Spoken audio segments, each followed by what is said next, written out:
Good morning all of you. Hindi दिवस पर हिंदी दिवस पर हमने ठाना हिंदी दिवस पर हमने ठाना है लोगों में हिंदू का स्वाभिमान जगाना है। हम सबका अभिमान हिंदी, हम सबका अभिमान हिंदी, भारत देश की शान हिंदी, भारत देश की शान हिंदी। हिंदी दिवस की आप सभी को बहुत सारी हार्दिक शुभकामनाएं।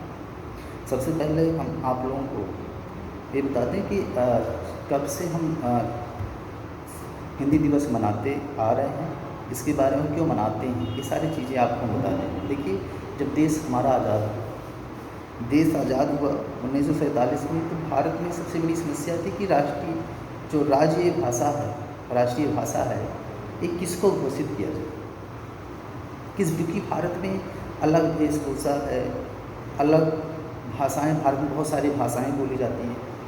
तो लोग इसमें समझ में सब लोग चाहते हैं कि हमारी क्षेत्रीय भाषा को ही राष्ट्रीय राजभाषा घोषित कर दिया जाए। लेकिन उसमें सबसे ज़्यादा भारत में ये देखा गया, सबसे ज़्यादा भाषा कौन सी बोली जाती है, भारत में सबसे ज़्यादा लोकप्रिय भाषा कौन सी है, लोग किस भाषा को ज़्यादा समझते हैं। तो इस आधार पर 1949 में भारत में राष्ट्रीय भाषा के रूप में दर्जा दे दिया गया हिंदी भाषा को। हिंदी भाषा को दे दिया गया क्योंकि इसमें सबसे ज़्यादा भारत की जो भारतीय लोग हैं हिंदी ज़्यादा बात बोलते हैं, ज़्यादा लोग समझते हैं। और फिर 26 जनवरी 1950 को इसको संविधान में भी क्या कर दिया गया, दर्जा दे दिया गया, अंगीकृत कर दिया गया। 26 जनवरी 1950 को 343(1) में भाग 17 का इसको उल्लेखित कर दिया गया कि भारत का जो राष्ट्रीय भाषा होगा क्या होगा, हिंदी होगा। अब लोगों में जो भाषा हिंदी घोषित हो गया, लेकिन जो हिंदी बोलने वाले हैं उनके लिए तो बहुत अच्छा, लेकिन जो हिंदी भाषा उनकी क्षेत्रीय भाषा नहीं थी, जैसे तेलुगु है, पंजाबी, कोई गुजराती, वो अलग अलग भाषाएं बोली जाती, तो लोग हिंदी भाषा का क्या करते थे, विरोध करते थे। लेकिन जब घोषित हो गया तो लोगों ने क्या कि इसको आप प्रचार करना चाहिए, इस हिंदी भाषा का प्रचार करना चाहिए। तो हिंदी भाषा का प्रचार कैसे किया जाए, तो इसके लिए भारत सरकार ने एक योजना बनाई कि इसको हम क्या कर दें, किसी हिंदी दिवस के रूप में अगर हम मनाया जाए, तो अगर हिंदी दिवस के रूप में हम अगर मनाते हैं तो लोगों के बीच में ये बातें जाएंगी और लोग क्या करें, इस भाषा का ज़्यादा सम्मान करेंगे और लोगों के अंदर इस भाषा के प्रति सम्मान जगेगा। अब सोचने वाली बात है कि किस दिन हिंदी भाषा दिवस मनाया जाए।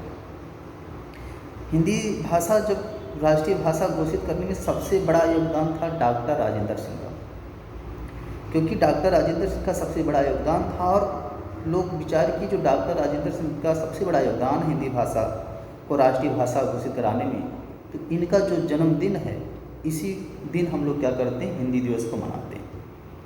डॉक्टर राजेंद्र सिंह का जो जन्मदिन था वो 14 सितंबर था, और 14 सितंबर से ही क्या किया गया, 14 सितंबर 1953 से ही पूरे भारत में हिंदी दिवस मनाया जाने लगा और हम लोग अभी तक मना रहे हैं। और धीरे धीरे हिंदी भाषा लोग सीखते गए और सभी पूरे भारत में, आज पूरे भारत के कोने कोने में सभी लोग हिंदी भाषा अधिकतर जानते हैं, समझते हैं। आज विश्व में तीसरी सबसे ज़्यादा बोलने वाली भाषा हिंदी बन गई है। तो हिंदी हमारे लिए, सबके लिए, सब लोग समझते हैं। जो उत्तरी भारत के लोग हैं, दक्षिणी भारत के लोग थोड़ा बहुत समझते हैं, लेकिन तभी वो हिंदी समझते हैं। आज कहीं भी आप हिंदी बोल सकते हैं, पूरे भारत में फ्री, क्योंकि राष्ट्रीय भाषा घोषित कर दिया गया, ठीक है।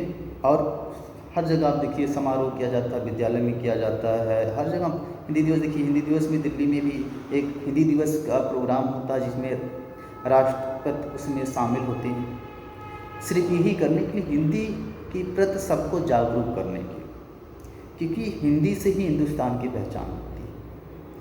इसीलिए सबको क्या किया जाए, इसके प्रति जागरूक किया जाता है और हम लोग मनाते भी हैं। आज सबसे बड़ी अच्छी बात है कि आज लोग, सभी लोग देखते हैं, आज सुबह से मैंने देखा सभी लोग एक दूसरे को विश कर रहे हैं, वो जान रहे हैं। तो अच्छी बात है, बहुत अच्छी बात है, क्योंकि अपनी भाषा जो राष्ट्रीय भाषा है उसको क्या करना है, सम्मान देने के साथ साथ उसका प्रचार भी करना है।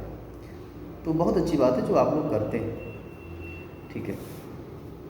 हिंदुस्तान की शान हिंदी, हिंदुस्तान की शान हिंदी, हर हिंदुस्तान की पहचान हिंदी, हर हिंदुस्तान की पहचान हिंदी, एकता की अनुपम परंपरा है हिंदी, हर दिल का अरमान हिंदी, हर दिल का अरमान हिंदी। हिंदी दिवस पर आप सभी को एक बार फिर से हार्दिक शुभकामनाएं और इससे ज़्यादा हार्दिक शुभकामनाएं, और इसके साथ मैं अपनी वाणी को विराम करता हूँ। धन्यवाद।